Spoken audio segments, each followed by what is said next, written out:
Hai teman-teman, gimana kabarnya? Welcome back to my channel. Aku pernah membahas soal segitiga Maslow di mana kebahagiaan yang sebenarnya itu bisa tercapai dengan memenuhi kebutuhan paling dasar sampai paling atas. Dimulai dari kebutuhan fisiologis dari sandang papan dan pangan, rasa aman secara finansial dan aman secara keamanan, kasih sayang dengan orang-orang terdekat, penghargaan dari apa yang kita kerjakan, dan aktualisasi diri. Ketika kita berkutat di kebutuhan fisiologis dan gak move on ke tahap selanjutnya, kita belum bisa mencapai kebahagiaan itu. Di video kali ini, aku akan bahas 5 tips yang relate dengan poin-poin itu. Tiap poinnya saling berhubungan dan penting. Jadi, tonton sampai poin yang terakhir ya. Halo, namaku Grace dan aku sering ngebahas tentang hidup minimalis yang berhubungan dengan masalah lingkungan. Aku upload video setiap hari Jumat, jadi jangan lupa nyalain lonceng biar nggak ketinggalan video baru setiap minggunya. Biar nggak berlama-lama, ayo kita langsung bahas di poin yang pertama.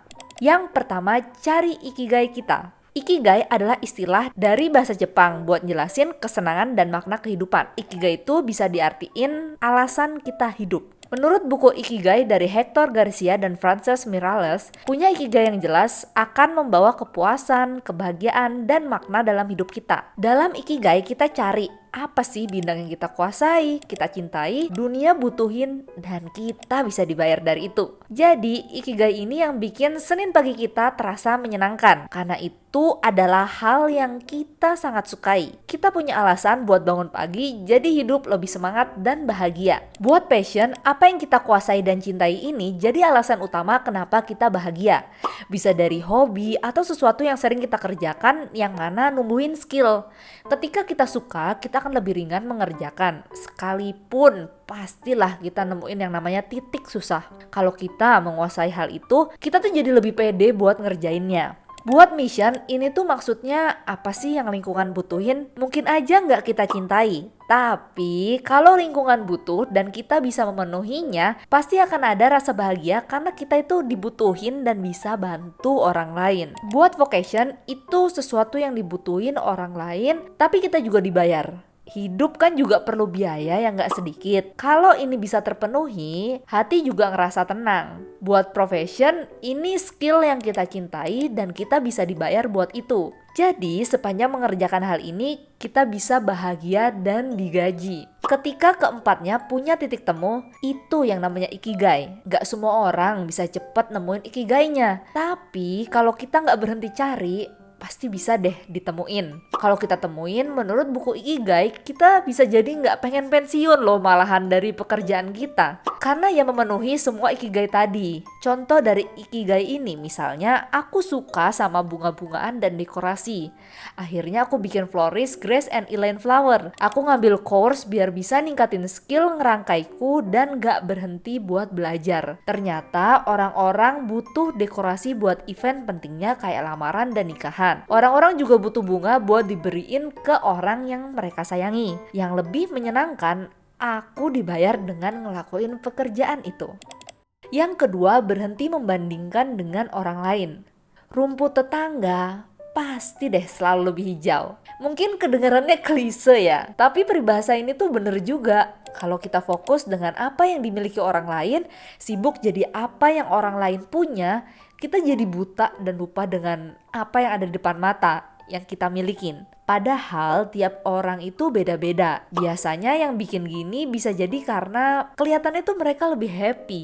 Padahal belum tentu, karena kita nggak akan pernah tahu persis kondisi orang yang kita lihat. Sebenarnya kerugian dari membandingkan dengan orang lain adalah waktu kita terbuang sia-sia. Karena waktu nggak bisa diulang. Misalnya kita sibuk bandingin dengan tetangga selama setahun. Kita rugi juga selama setahun buat ngelakuin apa yang seharusnya diri ini berhak. Misalnya, aku selalu ngerasa rumahku kecil dan gampang berantakan. Sering capek sendirilah dalam beberes. Apalagi aku ngerasainnya pas aku nge-scroll Instagram Iksa Home yang follow akun rumah-rumah yang punya luasan besar dan di foto kelihatan rapi dan cantik banget. Dari awal yang ngerasa kurang, aku mikir keras. Gimana sih biar rumahku tuh bisa kelihatan luas dan nyaman tapi nggak banyak keluar uang. Maksudnya tuh kayak renovasi buat memperluas. Pelan-pelan belajar tentang hidup minimalis, menyeleksi barang yang udah dimiliki dan baru mau dibeli, belajar gimana cara ngeletakin barang secara baik, dan gimana cara ngatur waktu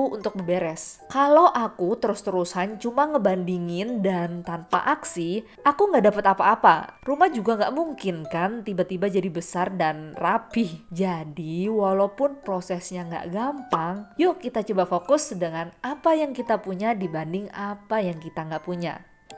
Yang ketiga, hidup sesuai kemampuan. Kita sering maksain sesuatu yang sebenarnya kita nggak mampu. Maksudnya ini di luar kebutuhan primer. Padahal tanpa sesuatu yang tadi aku sebut, kita juga bisa hidup. Ini juga bisa dipengaruhi dari orang lain.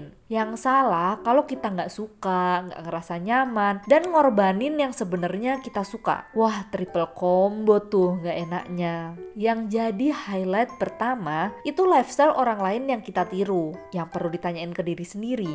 Apa kita berpendapatan sama dengan orang yang kita lihat itu? Kita benar-benar suka dan nyaman nggak sih dengan jadi kayak dia?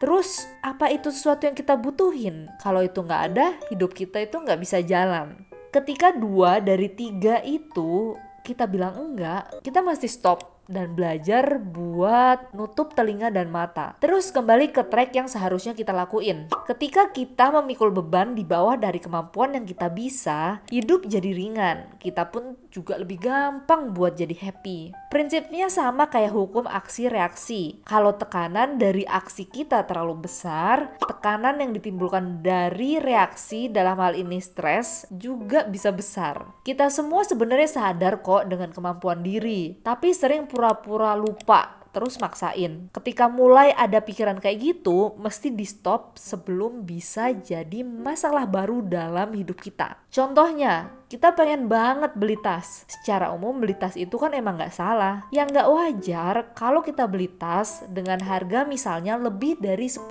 kali lipat gaji kita. Sebenarnya teman-teman pasti paham yang mana yang berlebihan. Karena pasti ada perasaan gak nyaman waktu beli dan pakai barang itu. Apalagi kalau kita udah sampai berani kredit demi barang itu.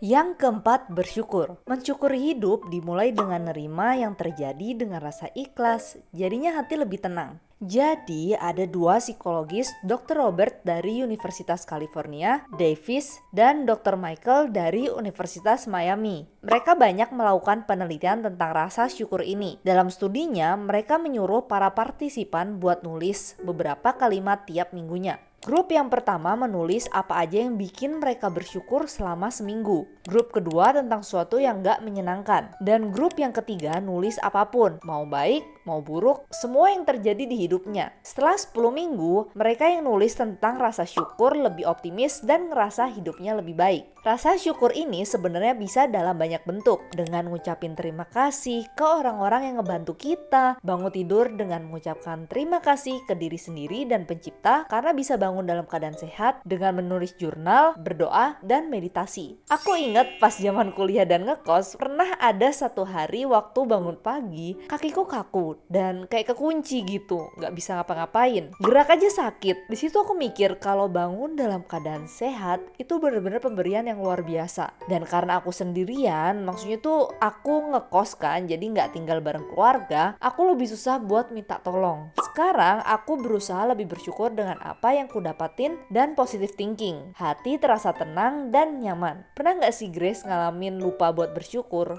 Ya pernah aja, aku tuh juga manusia yang sering lupa. Kalaupun kayak gitu, yang penting kita cepet sadar, cepet balik ke diri kita yang sebenarnya. Yang kelima, memberi. Memberilah maka kamu gak akan ngerasa kurang. Menurut Michael Norton, profesor dari Harvard Business School, kebanyakan orang akan berpikir kalau kamu bisa menghasilkan banyak uang, kamu akan ngerasa lebih senang. Padahal, hasil penelitian memperlihatkan kalau menghasilkan uang lebih banyak, bikin kamu sedikit aja lebih senang. Tapi nggak akan benar-benar bisa bikin impact yang besar di diri kamu. Penelitian menyarankan Mungkin dengan sedikit perubahan tentang cara kamu menghabiskannya akan membuat perubahan. Dalam segitiga Maslow, stage paling rendah dari kebahagiaan ada di pemenuhan kebutuhan secara fisik. Ketika itu sudah terpenuhi dan kita nggak berlebihan dalam memberi barang, penghasilan yang kita punya bisa memberikan kebahagiaan kalau dibagi ke orang lain yang terletak di stage ketiga, hubungan dengan orang lain. Selain itu, dengan memberi, kita juga akan lebih sukses, karir lebih lancar, dan penghasilan kita bertambah. Menurut Andrew Merle yang menuliskan artikel Kenapa Memberi Uang Bisa Bikin Kita Lebih Happy dan Sukses, psikologis dan neuroscientist telah mengidentifikasi kenapa ini terjadi.